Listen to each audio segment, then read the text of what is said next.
Welcome to Penrose Learning, where we make understanding easy. In this video, I will show how to remove E39 M5 front bumper step by step. Start by parking on level ground, engage the parking brake, and disconnect the battery before you work. Gather a T25 and T30 Torx, a 10 mm socket, trim tool, and a helper if available. I'll guide you through removing the splash shield, unfastening bumper bolts, and safely detaching the bumper without scratching paint. Follow along at a steady pace. Start by lowering the car on ramps or using jack stands for safe access to the wheel wells. Remove the plastic rivets and screws holding the lower splash shield and carefully pull it free to expose bumper fasteners.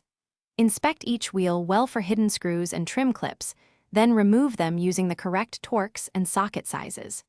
Keep all fasteners organized to make reinstallation straightforward and stress-free.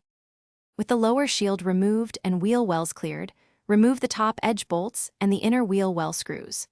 Before pulling the bumper away, disconnect any fog light and sensor connectors to avoid damaging wiring.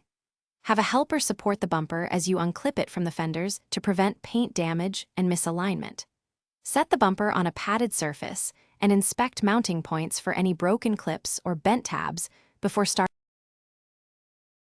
Thanks for watching. If this was helpful, leave a like and consider subscribing. See you next time.